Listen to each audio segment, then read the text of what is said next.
You know that feeling, right? That little twitchy, almost anxious urge to grab your phone the second things get quiet? Why is that? What is it about a moment of stillness that can feel, well, almost unbearable? Turns out the philosopher Bertrand Russell was wrestling with this exact problem nearly a century ago. So let's explore his surprisingly relevant wisdom. We're going to unpack this together. First, we'll get to the bottom of why we're so terrified of being bored. Then, we're going to expose what Russell basically called the excitement trap. And finally, and this is the best part, we'll see how we can actually learn to cultivate what might just be the most valuable skill in our noisy world: quiet joy. So for Russell, boredom was this huge, powerful force in our lives that we tend to overlook. He defined it as a thwarted desire for events. It's that gap, the gap between our quiet reality right now and some more exciting, more interesting reality that our imagination is dangling in front of us. Animals don't really get bored. They're too busy with survival. But for us, it's a pretty constant companion. And here's where Russell has this brilliant insight. He argued that the opposite of boredom isn't what we all think it is. It's not pleasure.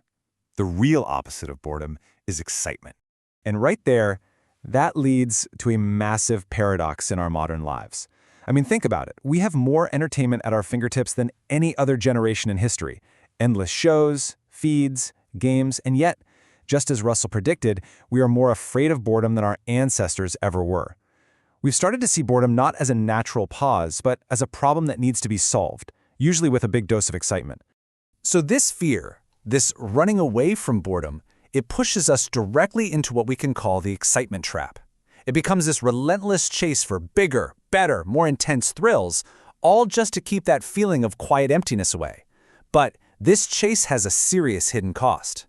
Russell had this fantastic analogy for it. He said that a person who gets used to too much excitement is like someone with an unhealthy craving for pepper. At first, a little is fine, but soon they need to pile on more and more pepper just to taste anything at all, until the amount they're using would make a normal person gag. They've essentially burned out their palate for simple flavors. And this kicks off a really vicious cycle. We seek out these intense experiences, but that constant stimulation starts to dull our senses. So then, we need even stronger, more potent stimuli just to feel that same kick. And before you know it, the simple, quiet joys, like a walk or a really good conversation, they start to feel bland. A life that's too full of excitement is, in the end, a really exhausting life. Russell used another powerful metaphor for this. He warned that a generation that can't handle boredom will be like cut flowers in a vase. You see, by constantly chasing these artificial thrills, we cut ourselves off in the slow, organic, life-giving soil of real experience and deep thought. And just like those flowers, our own vital impulses start to wither. Okay, so here's the crucial point. Not all boredom is the same. Russell makes this really important distinction. There's stultifying or dulling boredom, which comes from a lack of meaningful, vital things to do. But then there's fructifying or fruitful boredom. This kind comes from an absence of artificial distractions, and it's in that quiet space that our minds can finally get to work.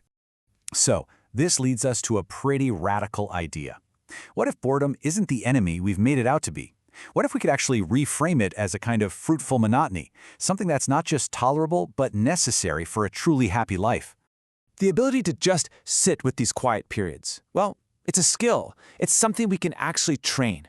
When we let ourselves have these moments of fruitful monotony, we create the space for our creativity, for self-reflection, and for those deep thoughts to finally bubble up to the surface. After all, great ideas are almost never born from constant distraction. And what's really amazing is how Russell's ideas connect so perfectly with ancient wisdom. This thought from Lao Tzu captures it perfectly. You see, quiet enjoyment isn't something we just stumble upon. It's a state of being that we cultivate by intentionally training our minds to be still. You can almost think of it like building a fortress for your mind. There's this idea in Buddhist wisdom that the mind can be established like a fortress to guard against all the chaos. By practicing stillness, we're building a mind that isn't shaken by quiet moments, but is actually nourished by them. Okay, so this all sounds good in theory, right? But how does it actually apply to our day-to-day lives? Well, let's look at 3 areas where we can start trading that frantic search for excitement for the deep satisfaction of monotony. First up, our work.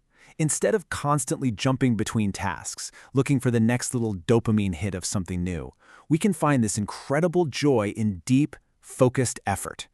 This is where we can hit that state of flow, right? Where you're so absorbed in what you're doing that time just seems to disappear. The satisfaction you get from that is so much deeper than the shallow buzz of constant distraction. Next, let's talk about relationships. It's so easy to mistake the initial fireworks of a new connection for the whole story. But lasting happiness often comes from appreciating the quiet, steady comfort of companionship. That shared silence that actually feels more connecting than the loudest party. And finally, in our daily habits. The most resilient kind of happiness, it's not built on these huge, once-in-a-lifetime thrills. It's built on small, simple, repeatable joys. You know, that morning cup of coffee, a walk outside, getting lost in a good book. These quiet, almost monotonous habits, they're the real foundation of a contented life. So how can we start putting this into practice, like right now? I want to give you a simple reset you can try today to start retraining your palate for these quieter joys. Okay, so first, just find a quiet spot and put your devices away, just for a minute. Now, simply notice one thing in the room, like the way the light is hitting the wall. Next, just listen to the background sounds without needing to name them or judge them. And finally, just bring your attention to the simple physical feeling of your breath moving in and out. That's it. The goal here isn't perfection, it's just presence. The real power of this is just how simple it is. The point isn't to reach some mystical state. It's really just to prove to yourself that you can exist in a quiet moment without needing some external thrill to make it okay. That right there, that's the first step. So let's just quickly recap the big ideas from Russell's wisdom. 1. Our fear of boredom has pushed us into a totally exhausting excitement trap. 2. Allowing for moments of what he called fruitful monotony is basically the soil where deep happiness and creativity can grow. And 3. The ability to find this quiet joy is a skill. It's something we can all get better at with a little practice. In our next explainer, we're going to tackle another huge obstacle to happiness: envy and competition. You can find all of our explainers right here on the channel. So I'll leave you with a question inspired by Russell. What amazing things might be waiting to grow inside you if you just gave them a little bit of quiet?